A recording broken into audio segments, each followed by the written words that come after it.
right. So, hello, everybody. My name is Danielle Eliane Stone, and I'm the founder of Acceleration Dance and Fitness here in Omaha.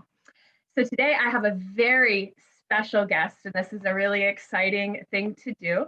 I have a belly dance by Bronwen here, and this is Bronwen. You can see her right here. Hey, Bronwen. And I'm going to be just chatting with her a little bit about her classes and things she teaches. She's a full-time belly dance and yoga instructor whom I've had the great pleasure to know for several years. So welcome, Bronwen. How are you?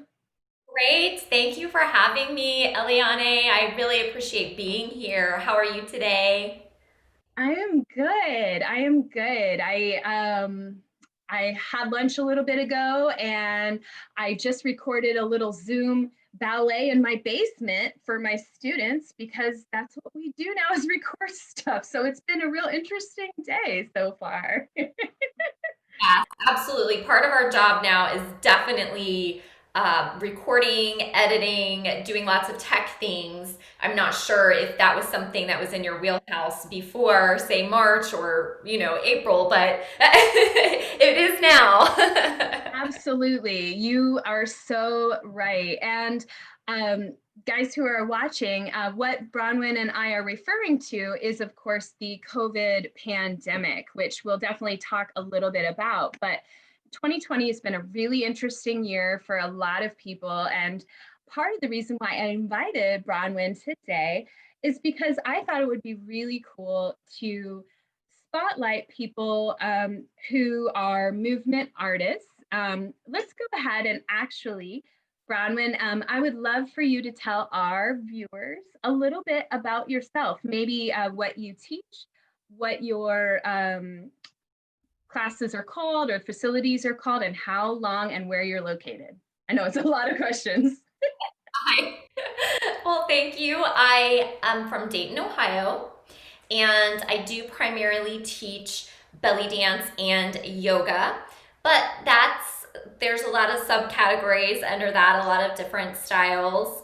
I would say that my classes do focus a lot on either Arabic or American cabaret style of dance. That's my primary focus in belly dance. And some places will say Middle Eastern dance or Arabic dance. Some people call it belly dance. Most people do refer to it as belly dance at the studios where I teach. And I also teach yoga. My yoga style, I do a lot of slow flow, but I do a little bit of other styles as well. And I do like to do yin and meditation and that sort of thing as well. So I have a lot of different interests, a lot of different things that I teach, but primarily those are the things that I do. Yeah, well, and I love that was one of the things that I was very interested in about is how much variety and how versatile you are teaching both yoga and belly dance. And you've been doing it for quite a while, right? How many years? I've been studying belly dance for more than 15 years, teaching for more than 10. Yoga, I've been teaching since 2016. I practiced yoga for a long time, probably even before I started studying belly dance. Like when I was a kid, my mom used to do it, so I would do it. But I, just like with belly dance, and we may talk about this, and Middle Eastern dance, and lots of things that I've been into in my life, where I started is not where I'm at now, and probably where I'm at now will not be where I'll be at in another few years, just because you don't really maybe get it at first. Maybe there are super enlightened people out there who understand the path they're going down when they start to go down it. But I've learned so much. And I think initially with yoga, it was about movement. But then in 2016, when I started getting my teacher training, it was a very, very different pursuit. So I almost feel like I can't even say that I was doing it before then because I really changed my perspective on it. Absolutely. Yes, I agree. I can completely relate with what you're saying for both yoga and belly dance. As I've, like we said, we have a lot in common. And I, like you, started with belly dance and then moved into yoga. And just like you've said with your yoga and dance practice, there's kind of that initial practice where, let's say in belly dance, you learn some moves and you're excited, woo, I got this.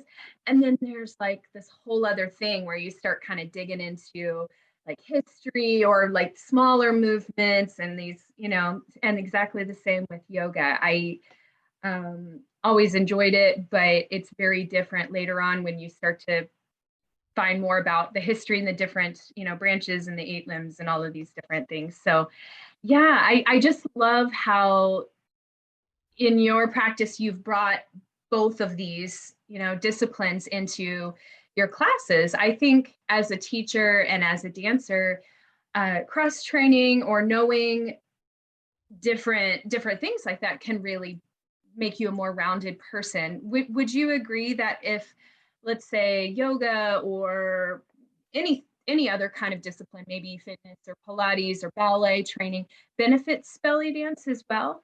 Yes, I absolutely do think that. I think it's a little bit of a complicated topic, and I do think there's a lot of room for argument on this topic. And I have, and you probably have, taken from and trained from dancers um, who only pursued one style, and maybe even more specifically, say they only pursued Egyptian style. They didn't look at Turkish, they didn't look at Greek, they didn't look at other styles, and they didn't take ballet.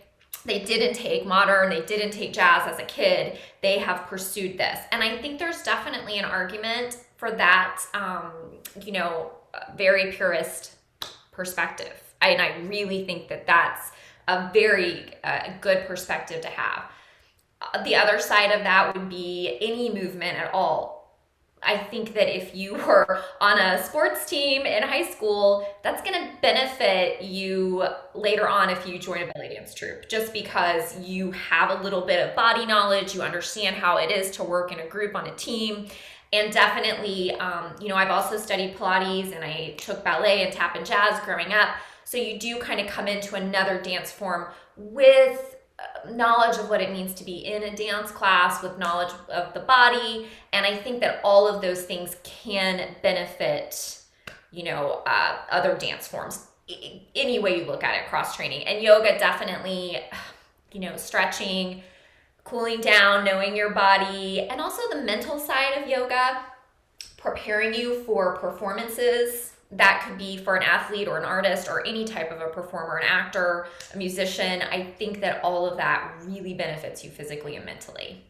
Yes, I completely agree. I think the longer you're in anything really, any dance form, any movement, any hobby, any interest, you find more of the nuances of it, and that those other practices, like you say, can really help, if not with the physical coordination, with the mental portion or the different aspects, there. I think even just doing something regularly can help with the discipline or whatnot. And I think it's really interesting with belly dance in particular, and actually a lot of times yoga too.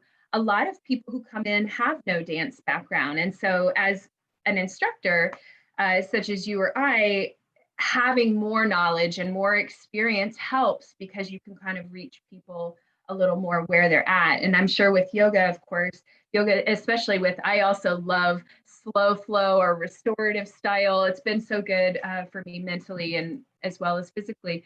You can really help, train them to not get injured or hurt and, relax into the experience. So that's great. Yes, I Yeah. agree with that so much. Take just the whole picture as if you are pursuing dance. And when I say seriously, I think that a lot of people think that if I say I'm pursuing it seriously, it's I'm a professional dancer and that's it. There's no joking around. But I think seriously, if I say I'm pursuing it seriously, it can also just mean that you're really interested in the culture, you're trying to study it. It becomes a very big passion for you, and you're also trying to take care of your body so that you can perform, even if that's only once in a while. I think if you are performing at all, especially something like this that is culturally associated or physically can be taxing on your body, you need to think about all of that, even if you're not performing every weekend or teaching every day. Yeah, absolutely. I think you're right. I think for folks who have never done belly dance or things like that, it's very different than a lot of other what I call Western dance forms, such as ballet, jazz, and tap. In that you can do it your whole life. It's not just for when you're a child. And I do think you're right. A lot of people coming into it as adults are a little more intimidated or they don't really know where they fit in. So I think having a good instructor who is kind and empathetic like yourself and approachable really helps, because they do need that understanding and nurturing, and I just think, being a teacher is harder than people think. And I'd love to delve into that just a little bit. I remember in my early days when I started teaching, a lot of women who wanted to be teachers at the school that I was at uh, really saw it as this very glamorous thing that would, just really rock their world. And a lot of people have stuck with it, but there were a lot of people I knew who realized, wow, this is really a lot of work and there's not a lot of income involved. And, it just, they didn't realize how much it really takes a lot of times to teach and the kind of hours and time you put in. And I'm sure some of that can really resonate with you, especially you've been teaching for a long time and you've raised several troops from the ground up, which is a great deal of work. So again, my hat is off to you. If you would like, I was thinking, do you have any feedback on that, and possibly even a bit of feedback on how your business has done during COVID? Yes. So I'm very lucky. I have two performing troops, but I do have probably three groups that perform.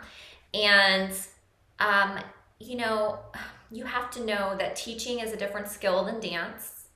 Dance is a different skill than teaching. Performing is a different skill than dancing and teaching. Those are all different things.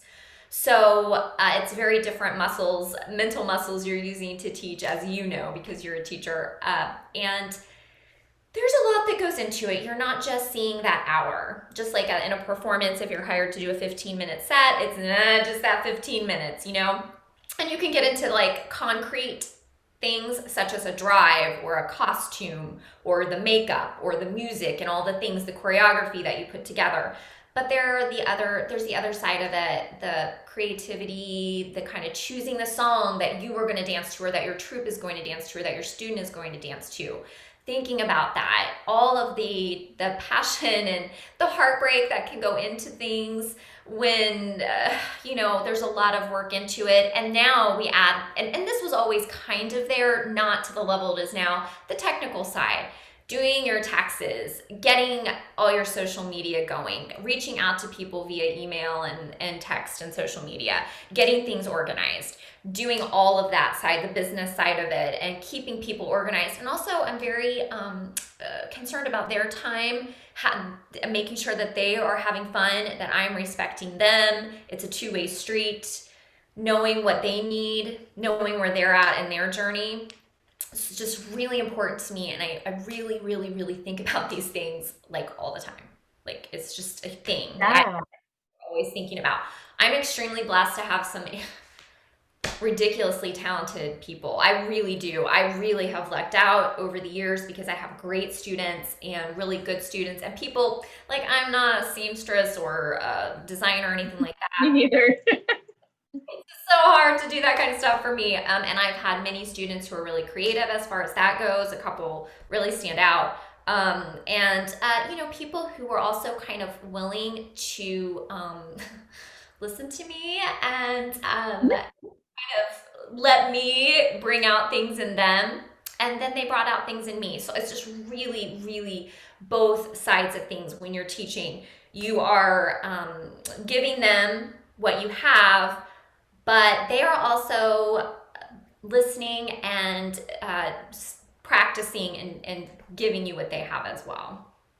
Yeah, absolutely. And definitely, I have to say, like, I have just loved seeing videos of your troops, several troops now throughout the years. And you can just tell all of as a fellow instructor, all of the hard work that goes into that, like how synchronous they are, and the costuming looks great, and you've got, sword dance and a veil dance and a drum solo, and there's just so much work that goes into that. And I think, people are super fortunate to have you and to have someone who is still, working hard. So absolutely, I get that. And that was part of the reason I wanted to interview you today, is I just want people to be able to see the actual people who are doing this and making this happen, and understand how much work and effort goes into it. So yeah, thank you for that.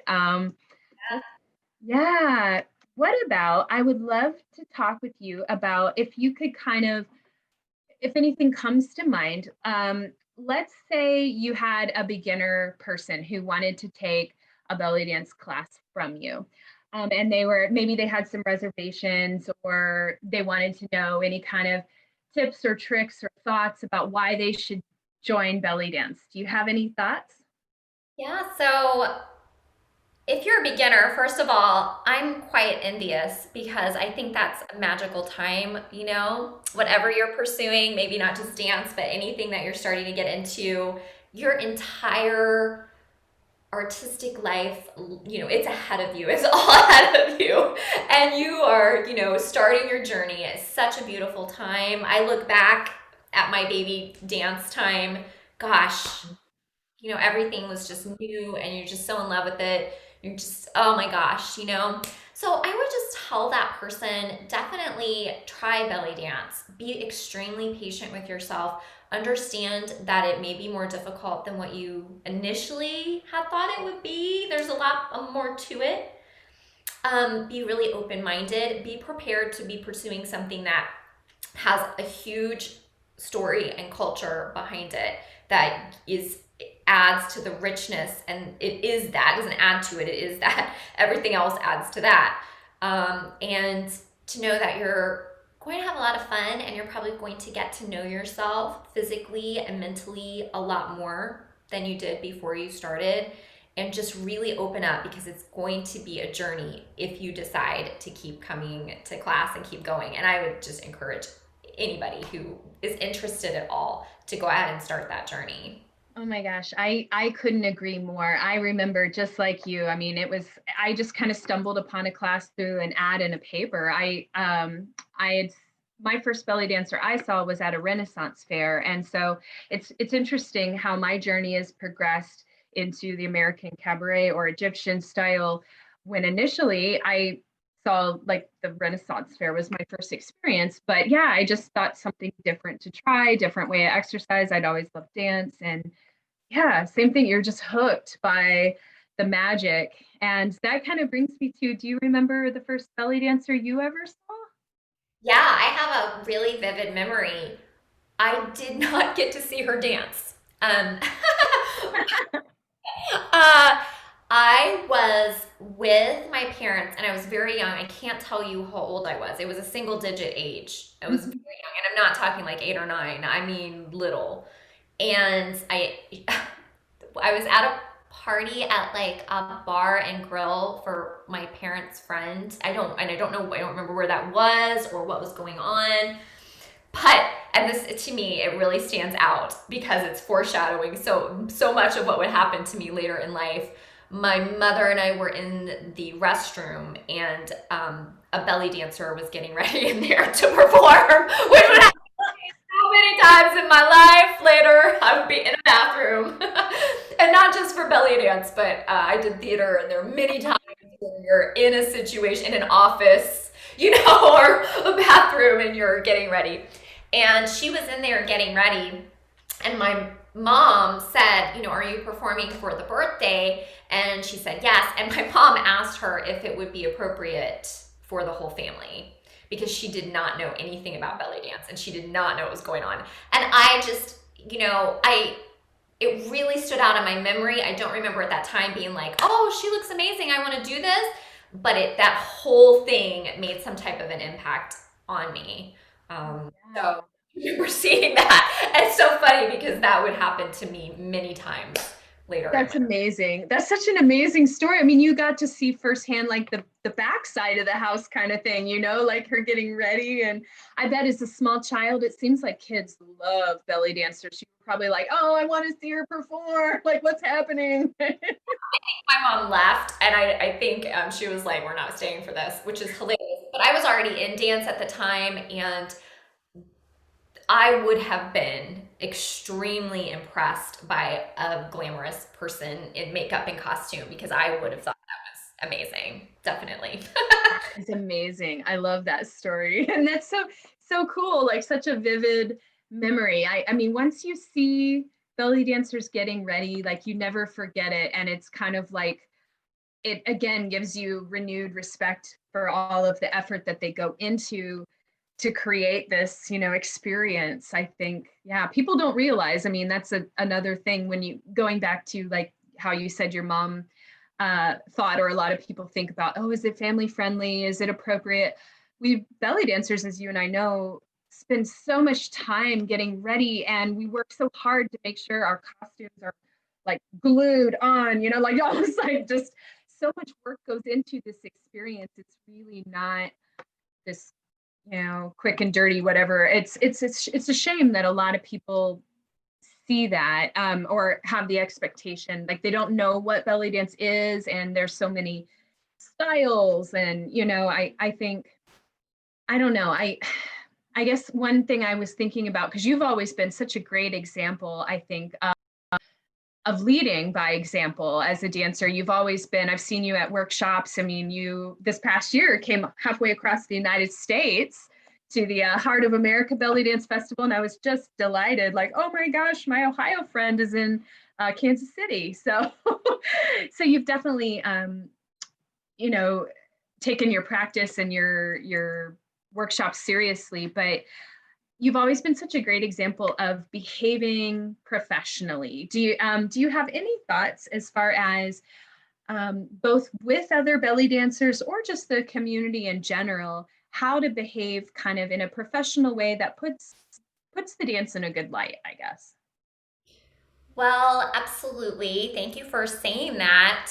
I think that one thing, kind of bouncing off the last question, what we just talked about, looking at other people and other situations in the same way that you would hope they would look at you. So at this point in my life, I realize I don't know everything about a lot of things, and just kind of thinking about how, as a dancer, everything that I've done that other people look at and they don't understand, they don't get that, they don't know that this happened and this happened and this happened and that you had to do this, this, and this. And I need to look at other people that way as well. If I expect people to respect me, then I need to also respect them. I don't know anything about a lot of things, and I need to understand there's a lot more that goes into it. And just knowing wherever you're going, whoever has hired you, whoever is coming to your classes, every single person has a story, and every person really needs to be respected.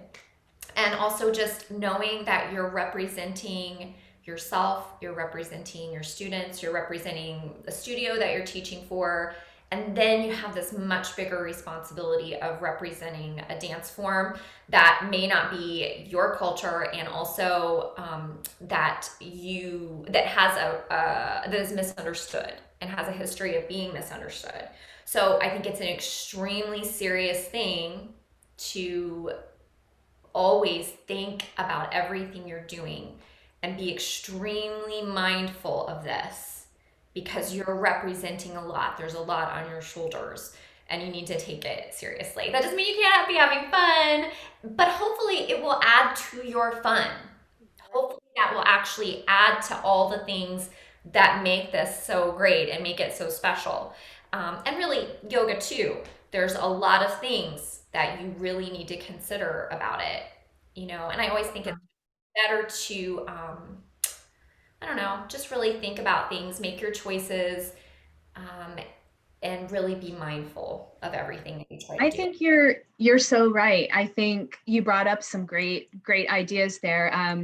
There's been a word floating around for a while now, words cultural appropriation, and it's a very serious thing to think about. Even though we're in this beautiful world that is full of fun, and I agree with you completely in that learning about the other cultures. The cultures, in the yoga community and the belly dance community is actually part of the beauty and the fun of it. But you are correct in that you need to be mindful, not continue to educate yourself, be respectful. And I think also you hit on a great point about conducting yourself in a respectful manner. I think just, as you say, being mindful of not only yourself and what you want to do, but the greater community as a whole would really go a long way in making the environment pleasant and respectful for everybody. So thank you for being such a example of that in your community. I mean, like I've said, your students, your troupe, and even the other dancers in your community. Ohio is very blessed to have such a lot of wonderful teachers and dancers, and you've always been very highly regarded in that community and are starting now to branch out into the Midwest where I'm at. So I know, right? So it makes me happy to find people that understand this and try to, again, set that good precedent and that good example. So yeah. Same way about you, Eliane. You're always a person that is just so professional. I always love your posts. You always put out a lot of great food for thought, and it's very clear that you take this seriously. And, I really have a ton of respect for you as a dancer. And I like to see all the things that you bring to the table as well. And gosh, it adds so much to what you're able to present. So it's wonderful to see. Oh, well, thank you. Yes, I feel the same way. When I see friends or students or contacts I've known over the years grow and improve and do cool things, it makes me really happy. I feel like it's important to stress, at least for me, because I see the sisterhood in belly dance all the time. And that can, I'll just be honest, that can go several different ways.